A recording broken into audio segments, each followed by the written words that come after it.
Assalamualaikum warahmatullahi wabarakatuh. Di sini kami dari kelompok 7 tentang teori relativitas khusus. Sebelumnya, izin memperkenalkan diri, nama saya Muhammad Zakwan Abiasa. Nama saya Marata Jayanenggolan. Saya Rafif Noval. Di sini saya akan menjelaskan tentang teori relativitas khusus. Nama pokoknya relativitas khusus. Gerak bersifat relatif tergantung pada sifat siapa yang melihat. Seperti contohnya, jika kita dalam mobil yang sedang bergerak, maka jika diamati oleh orang lain yang sedang diam, maka kita akan terlihat bergerak. Jika diamati oleh orang yang berada di tempat yang sama, maka kita akan terlihat diam. Yang pertama, ada transformasi Galileo. Transformasi Galileo adalah transformasi dari koordinat dalam suatu kerangka acuan ke sistem koordinat kerangka acuan yang lain, yang bergerak konstan relatif terhadap kerangka acuan yang awal. Di sini ada transformasi Galileo, metode untuk menghubungkan posisi dan kecepatan pada suatu kerangka inersia ke kerangka inersia yang lain. Metode ini hanya berlaku untuk kelajuan yang lebih kecil dari kelajuan cahaya. Di sini ada posisi bendanya. Posisi benda di kerangka posisi benda di kerangka S sama dengan X, Y, Z. Posisi benda di kerangka X aksen sama dengan X aksen, Y aksen, dan Z aksen. Kecepatan kerangka S aksen relatif terhadap kerangka S sama dengan V. X sama dengan V aksen tambah VT, Y sama dengan Y aksen, Z sama dengan Z aksen. Ini ada kerangka acuan. Sudut pandang atau sistem yang dijadikan sebagai acuan untuk menentukan posisi benda pada suatu kejadian. Dibagi menjadi dua, yaitu ada kerangka inersia dan non-inersia. Yang ini kita akan bahas inersianya dulu. Kerangka inersia adalah kerangka acuan yang bergerak dengan kecepatan konstan atau tetap. Tidak dipercepat atau diperlambat. Yang kedua ada kerangka non-inersia, kerangka acuan yang bergerak dipercepat atau diperlambat.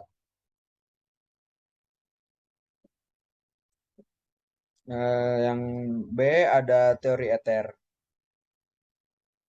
Teori ether adalah teori yang menyatakan suatu benda dikatakan bergerak apabila kedudukan benda itu terhadap titik acuan yang berubah. Sehingga tidak ada benda yang bergerak mutlak, yang ada hanyalah gerak relatif. Jadi suatu benda dikatakan diam atau bergerak memerlukan suatu gerakan acuan, suatu kerangka acuan. Kegagalan teori ether. Dalam teori ether dikatakan bahwa suatu benda yang bergerak selalu memiliki titik acuan. Yang berarti hampir semua benda di alam semesta tidak akan bergerak bila tidak memiliki titik acuan. Lalu kenapa teori ether bisa gagal? Teori ether bisa mengalami kegagalan karena teori tersebut hanya berlaku terhadap benda yang memiliki kecepatan yang cukup lambat, tetapi tidak berlaku untuk cahaya yang bergerak sangat cepat dan tidak memiliki medium di ruang hampa. Hal ini akan dijelaskan lebih lanjut di postulat Einstein dalam slide berikutnya. Dan di sini kita memasuki postulat Einstein. Dalam menggabungkan teori relativitas khusus ini, Einstein menggabungkan dua postulat. Kedua postulat tersebut kemudian menjadi dasar teori relativitas khusus. Kedua postulat itu adalah yang pertama, hukum-hukum fisika memiliki bentuk yang sama pada semua acuan kerangka inersia. Yang kedua, kelajuan cahaya pada ruang hampa bernilai sama. Kecepatan cahaya di ruang hampa sebesar C sama dengan 3 kali pangkat 8 menit per sekon. Selanjutnya akan dijelaskan oleh rekan saya, yaitu Zahwan. Di sini saya akan menjelaskan materi selanjutnya yang sebelumnya sudah disampaikan oleh Rafif. Perkenalkan, nama saya Muhammad Zakwan Abiasa. Yang pertama ada relativitas kecepatan. Kecepatan relatif suatu benda adalah yang diukur terhadap pengamat tertentu, karena pengamat lain dapat memperoleh pengukuran yang berbeda. Kecepatan selalu tergantung pada pengamat yang mengukurnya. Oleh karena itu, kecepatan suatu benda yang diukur oleh orang tertentu akan menjadi kecepatan relatif terhadapnya. Pengamat lain dapat memperoleh nilai kecepatan yang berbeda. bahkan jika itu adalah objek yang sama. Tidak ada kecepatan yang melebihi suatu kecepatan cahaya. Di sini ada rumus yang bisa kita ketahui, yaitu V aksen sama dengan V1 plus V2 per 1 plus V1 kali V2 per C2. Dengan keterangannya, V1 sama dengan kecepatan benda 1, satuannya M per S. V2 sama dengan kecepatan benda 2, satuannya M per S. Ada V aksen sama dengan kecepatan relatif benda 1 terhadap benda 2, satuannya M per S juga. Sedangkan C adalah kecepatan cahaya, jumlahnya adalah 3 kali 10 pangkat 8 M per S. Selanjutnya ada relativitas panjang. Menurut teori ini, jika benda bergerak mendekati kecepatan cahaya, maka panjang suatu benda seolah-olah tampak memendek atau kontraksi panjang. Apabila diukur oleh pengamat yang diam terhadap benda tersebut, relativitas panjang bisa dirumuskan sebagai berikut. L sama dengan LO akar 1 min V2 per C2. Dengan L sama dengan panjang benda pada kerangka bergerak, satuannya meter. LO sama dengan panjang benda pada kerangka diam, satuannya meter. V sama dengan kecepatan benda terhadap kerangka diam, satuannya M per S, dan C sama dengan kecepatan cahaya. Jumlahnya adalah 3 kali 10 pangkat 8 M per S. Lalu selanjutnya ada relativitas massa. Jadi, kalau kata Einstein, massa benda yang bergerak akan lebih besar daripada massa benda tersebut saat diam. Rumusnya adalah sebagai berikut. M sama dengan MO per akar 1 min V2 per C2. Dengan M sama dengan massa benda saat bergerak, satuannya kilo. MO sama dengan massa benda saat diam, satuannya kilo. V sama dengan kecepatan benda terhadap kerangka diam, M per S, dan C sama dengan kecepatan cahaya, jumlahnya 3 kali 10 pangkat 8 M per S. Lalu ada relativitas waktu atau dilatasi. Nah, kalian pernah nonton film Interstellar gak sih? Nah, teori ini sama kayak film itu, yaitu perbedaan waktu yang terjadi pada dua pengamat yang bergerak relatif satu sama lain. Dalam teori relativitas Einstein, dilatasi waktu disebabkan oleh perbedaan kecepatan relatif antara dua benda atau kerangka acuan. Jika sebuah benda bergerak dengan kecepatan yang semakin dekat dengan kecepatan cahaya, waktu akan berjalan lebih lambat dalam kerangka acuan tersebut. Jadi bakal ada perbedaan waktu nih di antara keduanya, yang mendekati kecepatan cahaya akan bergerak lebih lambat. Ada rumus di dalam teori ini, yaitu delta T sama dengan TO per akar 1 min V2 per C2. Dengan delta T sama dengan selang waktu yang diukur oleh pengamat yang bergerak terhadap kejadian. Satuannya S. Lalu ada delta TO sama dengan selang waktu yang diukur oleh pengamat yang diam terhadap kejadian. Satuannya S. Ada V sama dengan kecepatan benda terhadap kerangka diam, satuannya M per S, dan C sama dengan kecepatan cahaya, jumlahnya 3 kali 10 pangkat 8 M per S. Nah, ini materi yang sudah saya jelaskan akan kembali dilanjutkan oleh rekan saya, yaitu Maranatha. Baik, saya akan melanjutkan materi yang telah disampaikan oleh teman saya Jakwan. Eh, Selanjutnya ada kesetaraan massa dan energi. Menurut Einstein, jika terjadinya penyusutan massa, maka akan timbul energi. Hal ini menunjukkan adanya kesetaraan massa dan energi. Benda yang diam maupun bergerak memiliki energi. Energi saat benda diam dan bergerak atau energi total dapat dirumuskan sebagai berikut.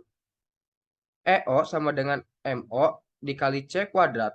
E sama dengan M kali C kuadrat sama dengan MO dikali C kuadrat per akar 1 min V kuadrat per C kuadrat. Sementara itu, hubungan antara energi total, energi diam, dan energi kinetik adalah sebagai berikut. E sama dengan EO ditambah EK, atau EK sama dengan MO dikali C kuadrat per akar 1 min V kuadrat per C kuadrat dikurang MO dikali C kuadrat. Keterangannya kalian bisa baca sendiri ya.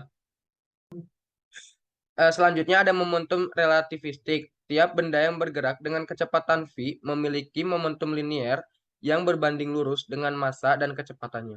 Momentum suatu benda bergerak dengan kecepatan mendekati kecepatan cahaya C akan mengalami perubahan dalam momentum tersebut karena mengalami gejala relativitas. Berikut rumusnya. P sama dengan M kali V sama dengan MO dikali V per kuadrat 1 min V kuadrat per C kuadrat. E kuadrat sama dengan EO kuadrat ditambah P kali C kuadrat.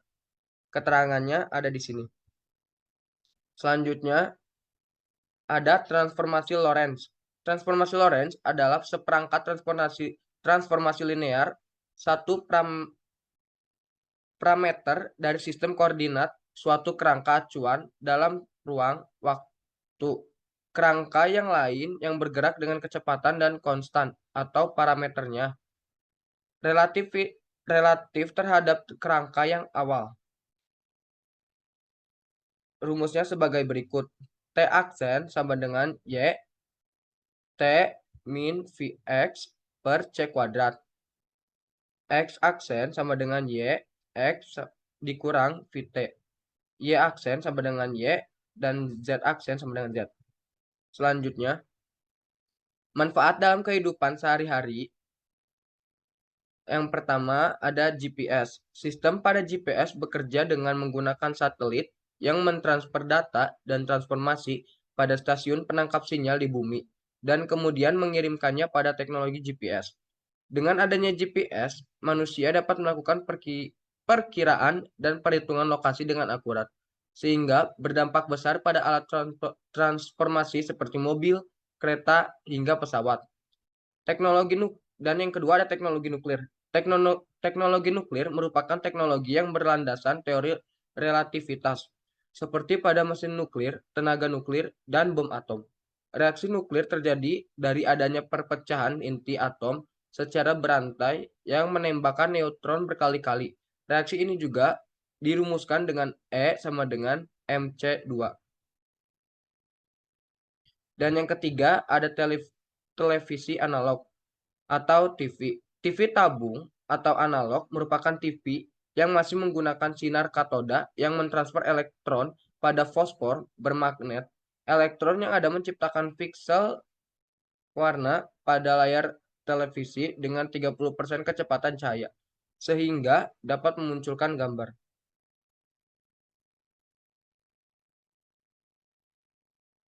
Sekian dari saya dan rekan-rekan saya. Mohon maaf bila ada kesalahan kata. Terima kasih. Terima kasih karena sudah menonton video dari kelompok kami. Mohon maaf apabila ada kesalahan kata. Assalamualaikum warahmatullahi wabarakatuh.